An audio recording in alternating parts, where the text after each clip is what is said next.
अस्सलाम वालेकुम प्यारे बच्चों। आज मैं आपके लिए जो कहानी लेकर आई हूँ ना, वो बहुत मज़ेदार है और उसका नाम है अक्लमंद तोता। और ये कहानी आपको पता है किसने लिखी है? ये लिखी है नाज़मा नाज साहिबा ने। एक चिड़िया थी, चिड़ा उसको उठा रहा था। कहता है, ए चिड़िया रानी, अब उठ भी जाओ ना, वो देखो सूरज कितने ऊपर चढ़ गया है। तुम हो क्या अभी तक सो रही हो? उठो मेरी रानी। उठ तो रही हूँ। और फिर चिड़िया ने अंगड़ाई लेते हुए आंखें खोल दी, पर भड़बड़ाए। जब सुस्ती दूर हुई तो अपनी प्यारी सी आवाज़ में चहकने लगी, चू चू चू चू चू। इस डाली से उस डाली पर, उस डाली से इस डाली पर। दोनों काफ़ी देर तक यूं ही चहकते रहे। चिड़ा एक बार फिर चिड़िया को अपनी तरफ मुतवज्जे करके बोला, एक चिड़िया रानी, क्यों ना सैर करके आए? हाँ हाँ, ज़रूर ज़रूर, चिड़िया खुश होते हुए बोली। तो फिर ठीक है, निकलते हैं सैर को। ये कहते हुए दोनों फुर्र से उड़ गए। उड़ते उड़ते दोनों एक बस्ती में पहुँचे। चू चू चू चू चू चू चू करते हुए एक घर की मुंडेर पर जा बैठे। ये घर था नन्हे बबलू का। बबलू की इन दोनों से गहरी दोस्ती थी। वो जब भी इस बस्ती में आते थे तो बबलू के घर ज़रूर आते थे।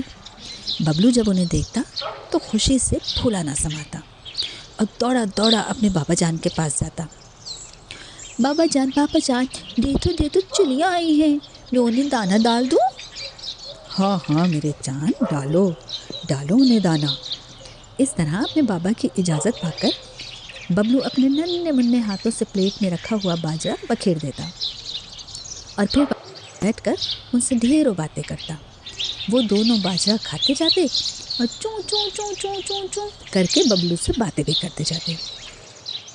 लेकिन आज जब वो दोनों मुंडेर पर बैठे तो बबलू नहीं दिखा। वो बहुत उदास हुए। कभी कभी ना चिड़े के साथ उसका दोस्त अक्लमंद तोता भी आ जाया करता था, मगर आज उसे वो तोता भी कहीं नज़र नहीं आया। जाने क्या बात थी। चिड़े ने उसे तलाश भी किया। अब जबकि वो दोनों अकेले थे तो शिद्दत से उसे अपने दोस्त की याद आ रही थी। चिड़ा अभी अभी इस सोच में ही था कि अचानक उसके कानों में बबलू की आवाज़ आई। दोनों एकदम चौंक पड़े। उन्होंने देखा बबलू दाने बखेर रहा है। चिड़ा और चिड़िया दोनों नीचे उतरे और दाना चुगने लगे। कुछ देर बाद चिड़िया ने देखा आज बबलू अकेला आया था, साथ में उसके बाबा जान नहीं थे। बबलू बड़े गौर से दाना चुगते हुए चिड़िया और चिड़िया को देख रहा था। चिड़िया एक बार फिर दाना चुगने में मसरूफ़ हो गई। दोनों ने खूब पेट भर कर खाना खाया। अभी वो उड़ने ही वाले थे कि बबलू की आवाज़ पर रुक गए। बबलू कह रहा था, चिले लाजा, आज मेरे चाचा की शादी है, दोपहर को दावत खाने जरूर आइएगा। दोनों ने बबलू की दावत मंजूर कर ली और उसका शुक्रिया अदा करके उड़ गए। उड़ते उड़ते एक तालाब पर पहुँचे। दोनों ने पानी पिया और फिर वापस अपने घोंसले में आ बैठे। चिड़े राजा, बबलू के घर तो हम खाना खा ही लेंगे, मगर कोई तरकीब ऐसी होनी चाहिए कि जो खाना बचे उसे भी हम घर लेते आएं और मज़े से शाम को भी खाएं। चिड़िया बड़े ललचाए अंदाज में चिड़े से कह रही थी, मगर चिड़ा खामोश बैठा रहा। बात तो उसे भी चिड़िया की भली लगी थी, लेकिन मसला तो ये था कि लाया किस तरह जाए। चिड़ा काफ़ी देर तक सोचता रहा, मगर उसे कुछ सुझाव ही नहीं दिया। लापरवाही से बोला, चल छोड़ चिड़िया, जितना अपनी चोंच में आएगा लेते आएंगे। खाक खाना आता है चोंच में। ये कहकर चिड़िया ने दूसरी जानिब मुंह फेर लिया और कुछ फासले पर जा बैठी।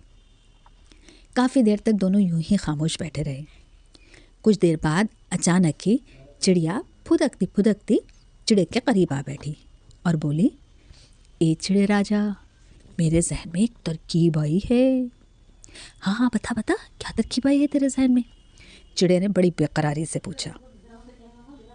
चिड़े की बेकरारी देखकर चिड़िया खुशी से बेहाल हो गई और इठलाती हुई बोली, देख चिड़े राजा, हम ऐसा करेंगे कि एक बड़ा सा पत्ता साथ लेकर जाएंगे। बचा हुआ खाना इस पत्ते पर रख लेंगे। पत्ते को एक तरफ से तुम अपनी चोंच में पकड़ना, दूसरी तरफ से मैं पकड़ लूँगी। इस तरह हम पत्ता चोंच में लिए उड़ते उड़ते अपने घोंसले में आ जाएंगे और फिर शाम को खा लेंगे। है ना मज़े की बात। चिड़िया की बात सुनकर चिड़ा बहुत खुश हुआ। फिर दोनों अपनी अपनी तैयारी में मगन हो गए। अक्लमंद तोते की तबीयत आज कुछ ठीक नहीं थी, इसलिए आज वो चिड़े के साथ सैर को भी नहीं गया था। वो एक शाख पर पत्तों के बीच बैठा सो रहा था। ची ची ची ची चू चू चू ची ची ची ची चू चू चू। शोर सुनकर तोता जाग गया। उसने नली से मुड़कर देखा। देखता क्या है कि चिड़िया और चिड़े में ज़बरदस्त लड़ाई हो रही है। ये देखने के लिए कि आखिर लड़ाई क्यों हो रही है, तोता फुदक कर करीब की डाली पर जा बैठा। चिड़िया कह रही थी, हाँ, पिछली बार भी तूने मुझे थोड़ा सा खाना दिया था, इस बार जितना मेरा दिल चाहेगा खाऊंगी। चिड़ा उसे समझा रहा था, ज़्यादा खाने से बीमार पड़ जाते हैं, अगर तू बीमार पड़ गई तो क्या होगा।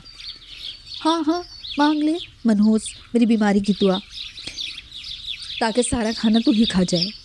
ये कहते हुए चिड़िया ने ज़ोर से चिड़े के सर में ठोंक मारी कि खून बह निकला।